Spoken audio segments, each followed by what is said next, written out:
So today, this session, ESG, I think we're going to be focusing mainly on how it applies in Europe, the EU, because there's a lot going on, a lot of moving parts, a lot of different regulations happening that relate to ESG. We'll probably talk about principally two in the main, the disclosures regulation and maybe a little bit about the taxonomy regulation as well. But ESG hits a lot of different areas of European financial regulation. It was interesting. We did speak about ESG a little bit at the first session this morning. As an audience member, I noted that Kay Swinburne from KPMG said that ESG is as big a disruptor as MiFID II. So we all know how big MiFID II is as a disruptor, and ESMA constantly talking about how MiFID II is the biggest piece of financial legislation in recent memory in the EU. And so if ESG is to be compared to MiFID II, it certainly speaks for the importance of it, right? Yeah, absolutely. Yeah, did you, maybe Sarah, being the sort of subject matter expert here and me being the moderator who, maybe doesn't know really that much about ESG, to be frank, but I think my natural inquisitiveness is going to maybe extract some really great expertise from you today. How would you sort of summarize the world of ESG generally, and then maybe how it applies to Europe for our audience? Yeah, sure. So I mean, like you said just now, ESG is huge. We've really been focused at Simmons on ESG in the hedge fund space in the last year or two. And I think sort of prior to that, ESG was more of a factor on the private fund, illiquid asset side. You had a lot of private equity fund managers signing up to the UNPRI, and it sort of made a lot more sense on the private fund side, because you can see that if they're investing in wind energy farms, then there's a real ESG component of that. Right. But responsible investment has become much more of a theme on the hedge fund side more generally. And I think there's a few things driving that. Investors clearly are more concerned about ESG. So I think a lot of our clients are receiving more inquiries on the DD side about what they're actually doing about ESG. But I think also just in terms of the investor base, it's getting younger. So it's actually becoming much more important to a younger investor base who are really concerned about ESG. So I think just in terms of responsible investment, it has been on the radar more on the hedge fund side in the last year or two. But really, with the EU ESG initiative, it's becoming something that you have to think about. Is it going to be as big as MiFID II? Not sure. Clearly that was a big disruptor in the industry, because it affected all parts of your trading systems and how you're implementing your systems, etc. I think ESG will be a big disruptor, but perhaps not quite as bad as MiFID II. So you can probably breathe a sigh of relief on that front. But I think more basically, just thinking about ESG and what it is. So it's environmental, social, governance.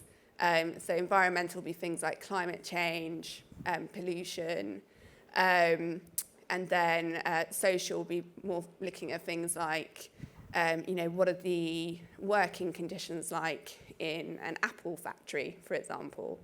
And then governance is, what are the companies that you might be investing in?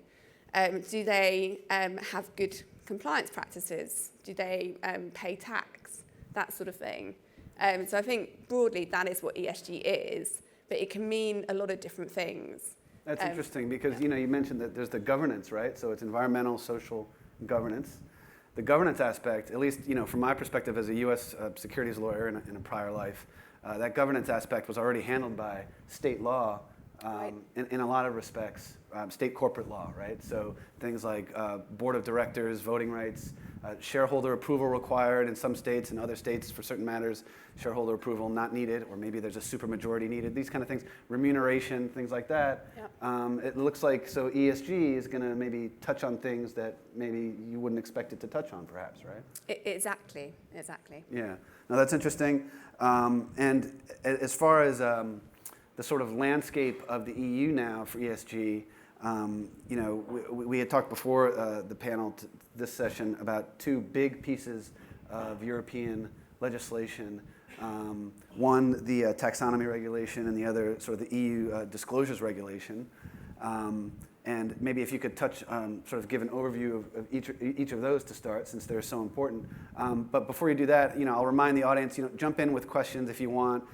We don't have to wait till the last 5 minutes for questions. We can jump in whenever we want. And so an interactive conversation here would be more than welcome, especially from a lot of you who may already know a lot about the topic. I think, John, you wanted to say something? Yeah, well, I've got Dr. Anthony Kirby, who's head of regulatory intelligence at EY, who unfortunately wasn't able to join us, but definitely going to plan to. When I was talking to him about the subject matter, he said, well, ESG is a bit of a misnomer. And I think it was something that you said, actually, Greg. He said, yeah, capital G. For the E&S, there's a lot of work to do in those areas. So I'd just be interested if you kind of comment on that. And another related question, so I might as well get them out of the way now, is in terms of fund composition, if there's increasing emphasis on ESG, is this a death knell on emerging market funds? On emerging market funds, interesting. How do you fit those two together? Right. So Take one at a time. right. I mean, I guess for the first question, the governance, is that with the big G that John mentioned. Do you feel like, from what you've seen, governance is perhaps more important or more of a driver for the regulation than the environmental and the social aspect? Well, I mean, I think in terms of governance, that has been something that investors are asking more questions about, because they are very interested in what the diversity is like at the portfolio management company, or your fund board, starting to get questions about, are there any female or some more diverse directors? So governance is definitely important. But I think in terms of what's driving the European approach here, it is quite a lot to do with the environment, because a lot of this is driven by the Paris Agreement 2015 on climate change and commitments that the EU's made in that regard. So I think, G is in some ways easier to comply with. Right. Or, you can make more sort of, it's easier to sort of work out what you need to do in order to comply with the G. Yeah. But I think in terms of what's coming in now, it's more sort of environmentally focused. I mean, the taxonomy regulation that you mentioned, that is really focused on the environment, whereas disclosures regulation is more focused on ES and G. So I think both E and S are important, and they will become more important because this regulation applies to all asset managers, not just if you've got an ESG focused product. So they're all going to be important. Right, and maybe we'll see more of that importance sort of get crystallized as ESMA publishes more technical guidance, and sort of from a regulatory perspective, things unfold, right? Yeah. And then the second question was about that. Just to remind everyone that the emerging market funds, how does ESG impact them, and maybe impacts them differently? So I think just looking at disclosures regulations, so there are manager level rules. So there are certain things you need to be doing as a manager anyway. So you need to have a sustainability policy, and how are you integrating sustainability risks into your investment processes. So that will apply at manager level. And then there are also fund-specific or product-specific rules. And then you can take a view as to whether it makes sense to consider sustainability factors in respect of a particular product. So you might be complying on a manager level, but you might say, actually, in respect of this emerging market fund, it doesn't make sense to apply sustainability factors, for example. Right. Any other questions for the moment? If not, maybe that overview of, you had mentioned taxonomy regulation. How would you characterize that, the taxonomy regulation? So, I mean, that is one part of what the EU is bringing in. Right. So you've got disclosures regulation, you've got the taxonomy regulation. There's also some other regulations which are looking likely to come into force as well. So we know what a disclosures regulation is because that's been published in the official journal, and that is definitely coming into force with effect from March next year. The framework regulation or taxonomy is in draft, but it hasn't yet been published. We're expecting it to be published in the official journal in the next month or so. So that will likely come into force by the end of next year. But with the taxonomy, it's really looking at defining certain terms in respect of the environment. Do you have a product which has a investment objective which is environmental, or is it promoting environmental factors? And it's really looking at economic activities which have an environmental impact. Got it. And so basically it's saying, you're calling this sustainable, is it really sustainable? Yeah. Let's use some metrics to measure this. Now, because you have the sort of phenomenon of greenwashing, right? So that is a problem, right? Saying that something complies with ESG requirements, or saying that something is ESG or promotes sustainability when it really might not. With greenwashing, you could a lot of things can be sort of promote sustainability sort of when you think broadly about it, right? So is it fair to say that that's one thing that the taxonomy regulation attempts to address? Yeah, I mean, it's trying to sort of define what a product which is promoting environmental factors in a good way, what does that look like? And it has 6 categories that it focuses on, and they sort of cover things like climate change, pollution, and certain other things. So it's quite clear if you fall within that. I mean, this will only apply if you have a product which has that particular environmental focus. But there is a slight question mark about this, because one of the other ways you might fall, or the product might fall within the taxonomy regulation, is if it promotes environmental factors. And if you're already considering environmental factors in your sustainability factors in your investment processes under the disclosures regulation, then, I mean, we've seen, and I think it's been quite widely leaked, but we've seen some level 2 technical standards in respect of the taxonomy regulation. And that has a very broad definition if you're promoting a product with environmental sustainability factors.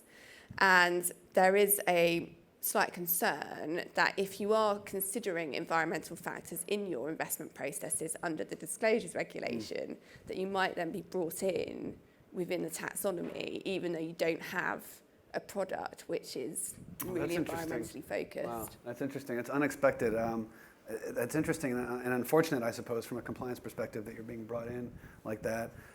Maybe since you're mentioning the disclosures regulation, how would you sort of characterize that, just from a high-level viewpoint, its purpose? So I think the purpose of that, I mean, it's called the disclosures regulation, but you need to think about what you're disclosing before you can actually disclose it. So really what it's driving at is looking at you as a manager, or you as an investment firm. It's looking at you on an internal and an external basis. So internally, are you integrating sustainability factors into your investment processes? So are you looking at a particular product and saying, well, if we consider this environmental aspect, it's going to have this effect on a return? But also externally, are you looking at the ways in which your investment decisions might have a wider impact on the world more generally? So to put that into context, you might be sort of a macro FX trading firm, and you might be sort of thinking about trading the Australian dollar, and you might think, well, actually, because they've had bushfires, etc., that might have an impact on the value, and therefore that's quite an internal way you're looking at the investment you're making. Sure.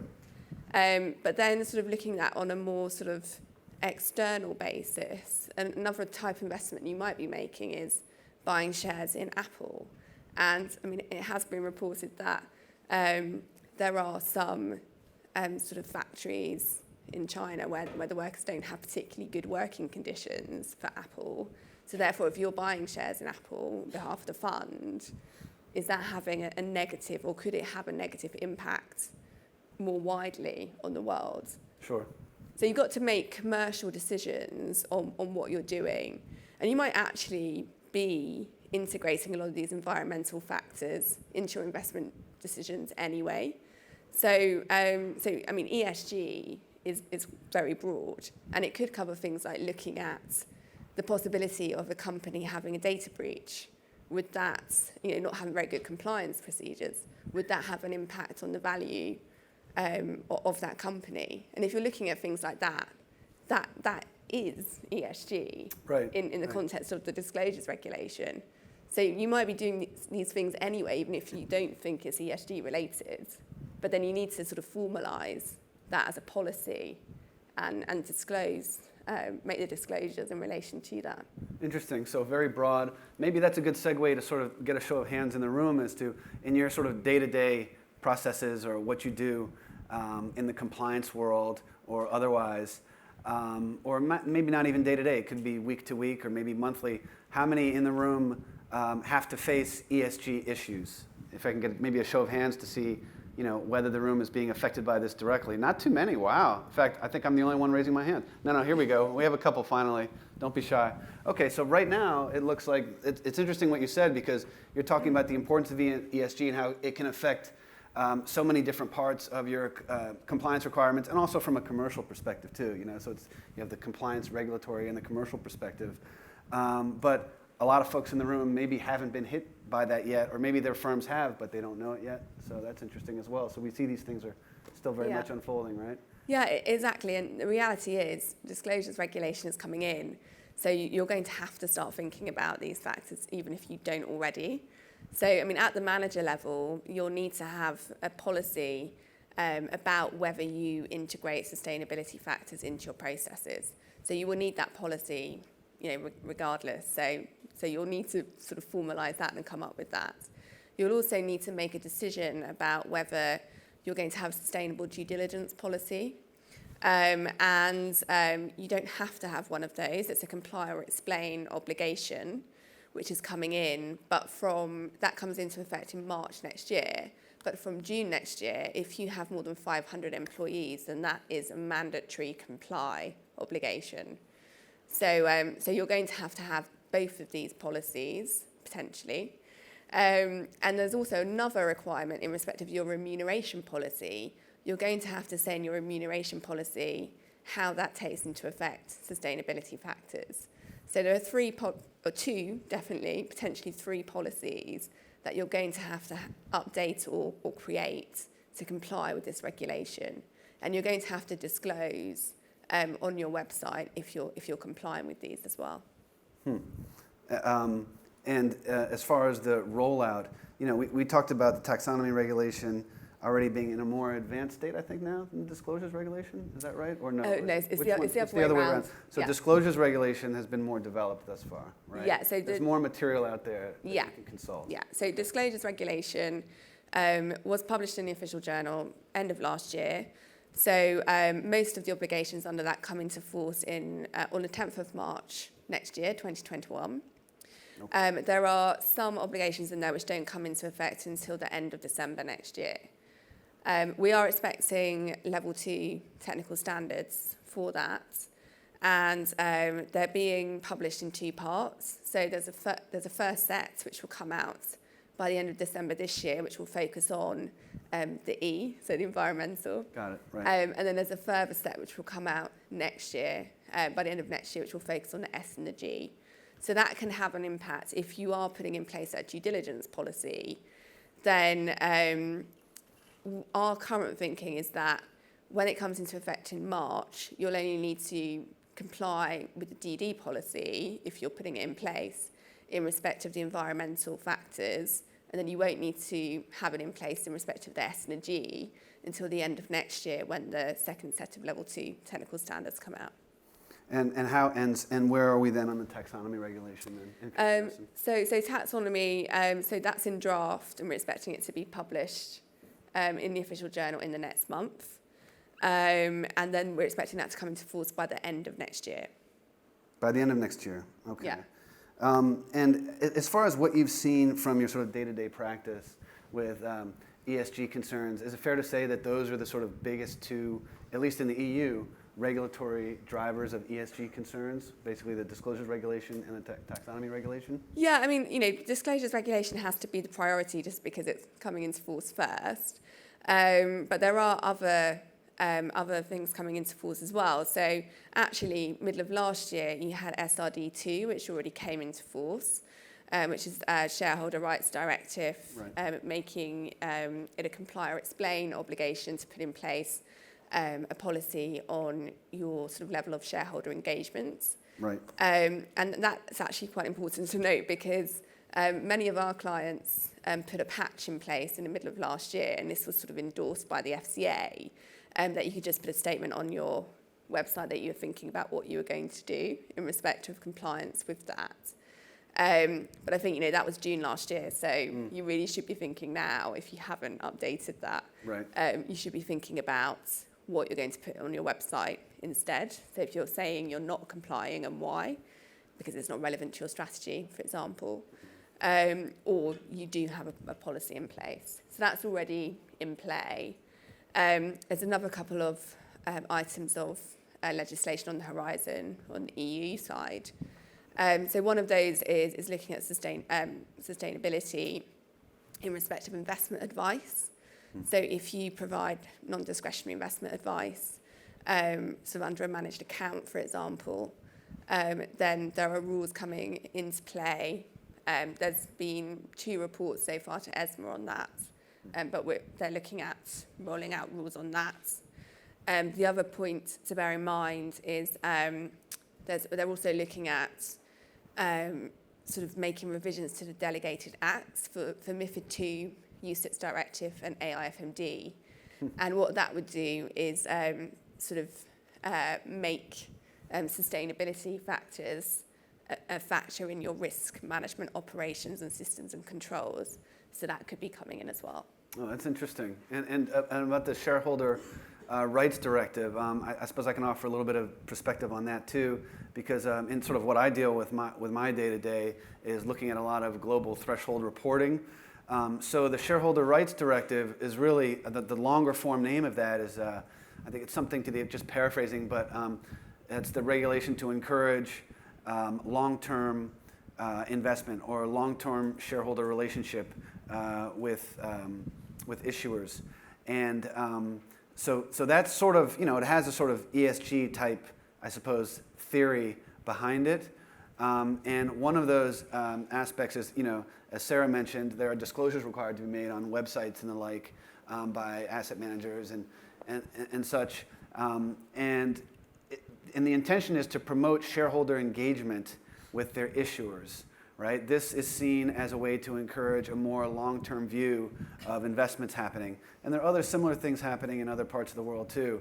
A few months ago, I noticed that Argentina had a piece of legislation coming through that encourages long-term shareholder engagement. We've seen how, domestically, not EU-wide, but in France, the Loi Florence it's called, which is it's a law that was passed in 2014, but essentially came into effect for most asset managers and other shareholders in 2016. It allows holders of shares in French issuers of at least 2 years. So if you've held those shares as a registered shareholder for at least 2 years, you're granted automatic double voting rights, right? And so the purpose there is to sort of favor shareholders with a longer term view. Of course, you can make the counter argument, and in the French case of this Loi Florence, it's been argued that all that really does is favor entrenched interests, which is not something that really helps a long-term. It's not really beneficial to an issuer or a society in the long term. So you can have arguments about this back and forth. And a little anecdote about that is that in the case of France, companies can opt out of that double voting rights, automatic double voting rights grant to shareholders of at least 2 years, and something like a large proportion of the French companies that are affected by it have opted out of it, have decided to say, no, we don't want these double voting rights. John, you wanted to mention something? Yeah, I've got, is this working? Yeah, I've got 2 questions again. One for you, Sarah, and actually one for you, Greg.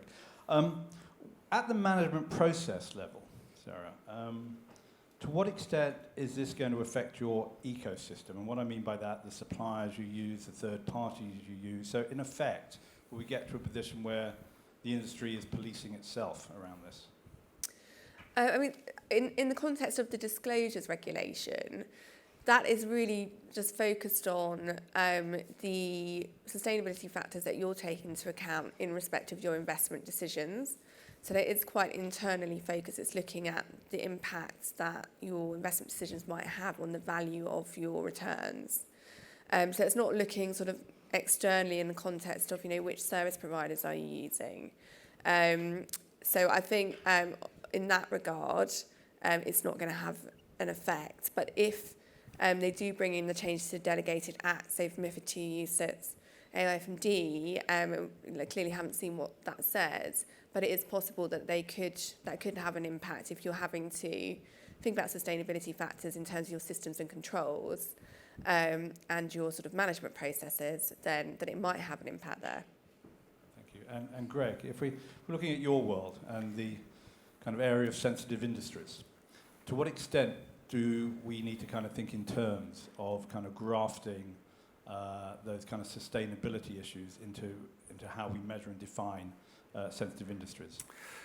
Well, that's an interesting question because it really is, there is a crossover there. So just for folks who don't know, the sensitive industries concern is that, when you make your threshold disclosures for holding a certain percentage of issuers around the world, and you have to make those disclosures, when you hit as little as 1 or 3% in some cases, it's just a disclosure regime. The sensitive industries regime that John is mentioning are really, for the most part, hard limits beyond which you can't go. You can't exceed, for example, 5 or 10% in these sensitive industries. What does that mean? So each jurisdiction's agencies that deal with things like forestry and the environment, military, telecommunications, media, industries that they want to maybe protect more than others, don't allow investors, very often foreign investors, to invest more than a certain percentage, so 5%, 10%, but it can go as low as 1 or 2% in some cases.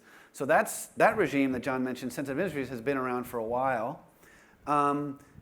Now, there is a sustainability component to it, right? Because, the Environmental Protection Agency of pick whatever country, you can think of, may want to protect its fisheries or its forestry, right? That's a sensitive, that's the sensitive industry that has a sort of environmental component to it, right? And there could be social components to other parts of sensitive industries. So what I think is, I think really to answer your question, sensitive industries is kind of separate and apart and already handles some ESG concerns.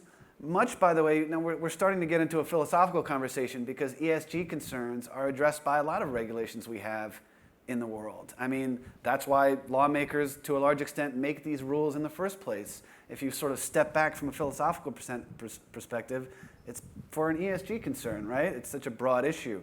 But right now, sensitive industries is sort of something separate and apart, and this wave of ESG regulation that's coming is sort of overlaying all that, but it doesn't provide too many complications, which is good because sensitive industries is already extremely complicated, and ESG I'm sure will be too. One thing that's interesting about ESG too, just from a sort of investment and commercial perspective, which Sarah had mentioned earlier, is I was thinking about this. I don't know if anyone, when we talk about philosophy of it, it's extremely important, and it's interesting because it's possibly the first time in the history of humankind where sort of development and creating something has to take a step back, right? So not just humankind, all living organisms have created somehow. Now, for millions of years. Now, in the 1970s, there was talk about, there started to be sort of more of a profound interest in the environment, for example. Here in the U.S., where I'm from, Jimmy Carter, the president, famously turned the lights down in the White House for quite a few times, maybe several days a week. I don't remember. I was a little bit young to remember that. But so it started to become a concern, and now, for the first time in human history, regulators around the world, our society is deciding that you shouldn't produce, to put the term very broadly, in these certain areas. We're not going to, sort of, advancement is being hindered. And I'm saying that in quotes because everyone has their different view. So it's super interesting from that commercial perspective. That's why ESG is fascinating to me generally. I don't know if, Sarah, you deal with this on such a complex regulatory level. I don't know if you have any thoughts on that, or if the clients and the like that you deal with sort of get into these issues commercially as well as from a regulatory point of view. Yeah, I think, we have clients who do want to have specific ESG focused products.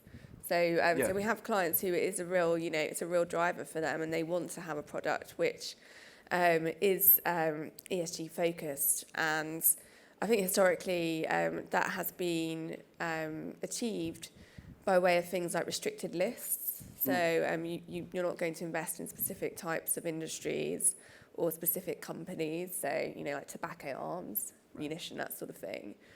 And we do have clients who want to have a particular ESG focused product. So there are clients out there who are really passionate about this and really thinking about it. But, you know, you have on the other hand where, you know, ultimately investment managers don't want an ESG focus to impact the returns they're making for their investors. Right. So, I mean, you know. Is that an oxymoron? I mean. Not necessarily. No? Because, Not necessarily. so here's the devil's advocate would say, the whole reason, you know, companies have been producing products in the most efficient way possible by using whatever resources they can get a hold of. Now we have someone coming and telling us, oh, do it according to our ESG rules, but you can still, there's still a way to make money off it and for it to be as efficient as possible. You know, that's difficult. It's sort of difficult to reconcile those two because the whole, because if it was as efficient as possible, it would have already been done that way. You know, that kind of thing. Yeah. So, again, it becomes philosophical to a certain extent. Yeah, I mean, you know, you can take different views on it, and I don't think there's enough data out there at the moment to say, well, if you're following ESG strategies compared to a sort of, you know, a strategy which is similar, which doesn't have the ESG focus, comparing the two, which one performs better. I mean, from experience, have sort of witnessed a manager setting up a fund and they had an ESG share class in their fund. So they had a particular share class which didn't allocate profits and losses to particular investments. And that share class actually did a lot better than the sort of more normal share class. So interesting, yeah. It's also about predicting where the trends will go in the future, right, as well, right? So, you know, depending on how popular, you know, certain investments are. Yeah, that's interesting, and also it reminds me of something when you mentioned sort of specific products. You said armaments and tobacco, I think. Does the taxonomy regulation handle such issues as detailed as something like cannabis, which can be seen by some as a sort of ESG negative product or resource because it's a drug banned in so many countries, but on the other hand, it could be seen as ESG positive because of its health benefits in curing pain. Does the taxonomy regulation deal in that kind of detail with particular products or no? I mean, based on the text of the regulation, it doesn't go into that much Right. detail. I mean, you know, might be more in the level 2, Right. But really, it is more looking at categories of investments. And it's looking at things like climate change, pollution. It's not looking at cannabis. Right. Specific products, specific materials. Right. Any questions so far? We good? Yeah. Okay. So, do we want to talk maybe, Sarah, a little bit about the particular types of disclosures required? What's required to be disclosed, or anything else you think is important to hit as far as detailed requirements on either the disclosure, maybe the disclosures regulation? Yeah, sure. I think from what I've said so far, I think it's really working out what your approach is on sustainability factors and how you're incorporating that into your investment processes. If you're doing that already or if you're not doing that already. But really making the time to look at this and consider what you're doing now and what you think you're going to be doing. Because, I mean, although this comes in March next year, you know how these regulatory projects go, you sort of put it off, and then it sort of comes to it and you don't have enough time perhaps to focus on it before the deadline kicks in. So I think sort of more sort of holistically just looking at, you know, do you have a working group focused on this issue? Who's involved? Do you have a budget to look at it? Do you have your sort of stakeholders involved in those discussions? Are you using external service providers to help you with this? So it could be law firms like us, but it could be other types of service providers as well. And I think also just that's at manager level, but then also looking at the product specific level as well, because you're going to need to disclose if you are incorporating sustainability factors, and you'll likely need a negative disclosure as well if you're not, and you definitely need a negative disclosure under the taxonomy regulation if that doesn't apply to your product. So just bearing that in mind in terms of updating your fund documents, updating your managed account agreements, and just factoring in the time to do that, so lining up the boards, etc., to approve those documents, but also just thinking about, do you need investor consent for those types of issues as well. So I think that's a point I would highlight. Just make the time and commit the resources to this, because it can be quite impactful because the definitions are so broad. The other thing, probably just to note, is just in terms of Brexit. Right, sure. So you might be thinking, oh, this is coming in March 2021, and the transitional period will have finished by then. Does that have any impact on whether this is actually going to apply in the UK? And it will do, because this is one of those sets of legislation that the government's actually said that it will onshore this legislation. So there will be a UK version. So it will be coming into force probably on exactly the same terms next year. Okay, so and that's regardless. So to exist sort of after Brexit, for example, to remain, or just you're talking about onshoring. Yeah, even so, after the Brexit. Yeah, so because the transitional period finishes at the end of this year, and disclosures regulation and so other December regulations. 2020, the transitional period done. Unless it's extended, right? I believe maybe in June. I think they have until June to possibly extend that. And unless it's extended, but we're assuming that it won't be extended. Assuming it's not going to be extended, because I don't think the government hasn't suggested that it wants to do that yet. So I mean, if the transitional period ends at the end of this year, does that have any impact on these regulations coming into force in March next year? Yeah. And the answer is no, effectively. Good. Any other questions? I think, do we have one? No, I don't think so yet. Anything else you wanted to say, Sarah? I think of importance, whether it's regard to the disclosures regulation or the taxonomy regulation. I can add one thing about the sure. We have a question here from Ash.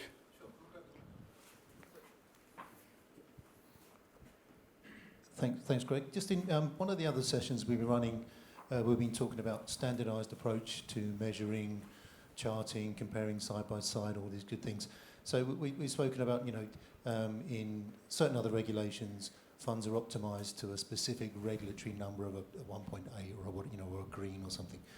Will we get to the point where there are standardised metrics to allow asset management companies to optimise to an ESG target that's measured somewhere by a standard algorithm? Do you think that's where it's heading, or is it too nuanced? I mean, this is similar to you have some firms out there that do this. They sort of classify investments or funds according to a certain rating. So it seems like that process is beginning already. Of course, it depends.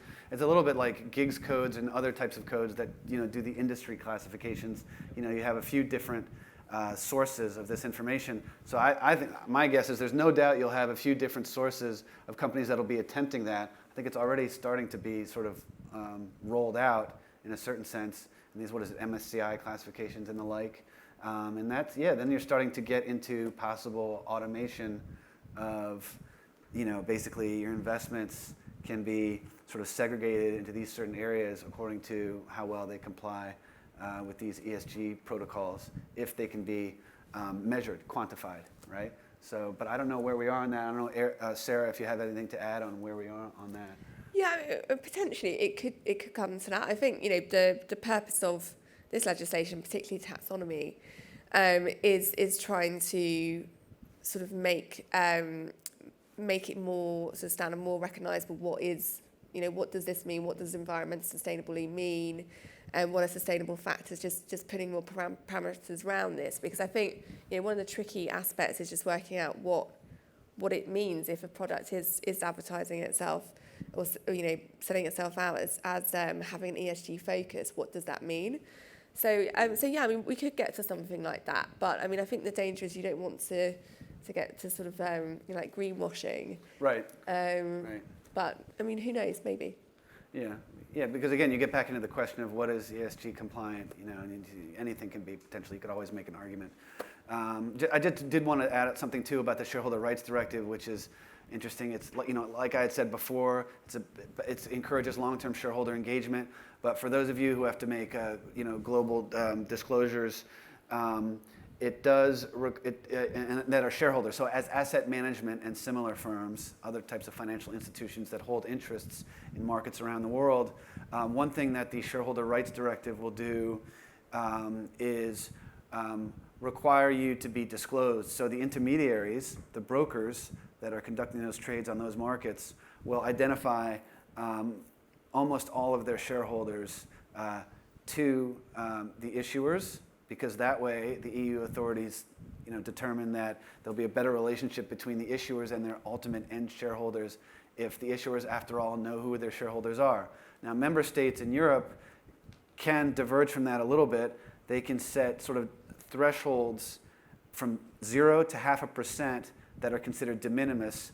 And so jurisdictions can say, okay, the Shareholder Rights Directive is requiring this information about shareholders to be sent to the issuers, but we're going to accept from that requirement the small shareholders of less than 0.3%, or the smaller shareholders that hold less than 0.5%.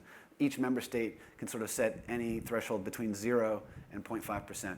So I haven't checked this actually in a few months, but the last I heard was that each member state still had to go and set their separate thresholds. I think it's probably been done by a few member states at least now, but that's in the process of sort of unfolding and happening.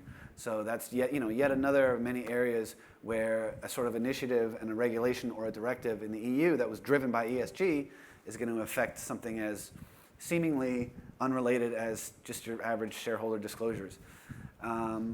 What else can we add? Anybody else in the room, or Sarah, anything to add, maybe in conclusion, because I think we're approaching... Yeah, I mean, I think just one point to add as well is that we've been really focused on European ESG this session, but just to flag that this is clearly on the agenda of regulators worldwide.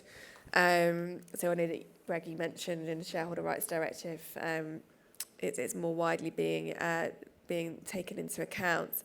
But in particular, sort of in Asia, so Hong Kong and China are sort of looking at ESG, and we know that the Singaporean regulator is quite focused on this as well. So it's not just a European issue. So if you've got firms in your management entities in your structure which are based elsewhere, then they might also be caught by different rules as well. Yeah, and I bet you those regulators will be looking at what each other's doing, right? I mean, I know, for example, for MiFID, the MiFID position limits regime, let's say, they were looking a lot at what was happening with the CFTC in the United States, the CFTC being the regulator in the United States that levies, comes up with regulations on commodities and related position limits. So I would think you'd have to assume that these regulators all over the world, including in Asia, are maybe looking to Europe or elsewhere to maybe give them a hint as to what they can do. Of course, their economies are a lot different in some cases, so obviously that'll affect it. Any questions so far? I think we're approaching, we have a hand up right here in the middle, it looks like.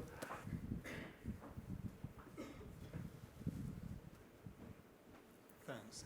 I have a tactical question and a strategic question.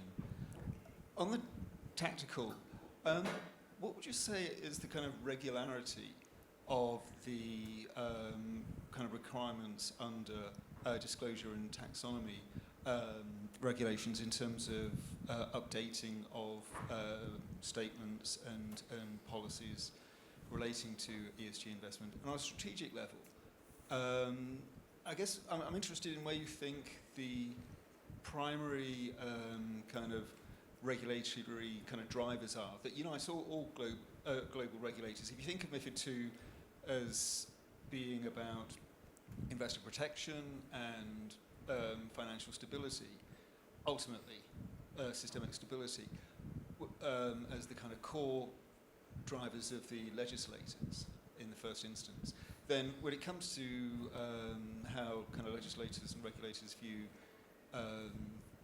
ESG investing, then what are the kind of big picture kind of concerns that they're trying to address with regulatory change? Yeah, thanks. So I mean, really, just looking at things like Paris Agreement already mentioned on climate change. So I think a lot of regulators have made commitments.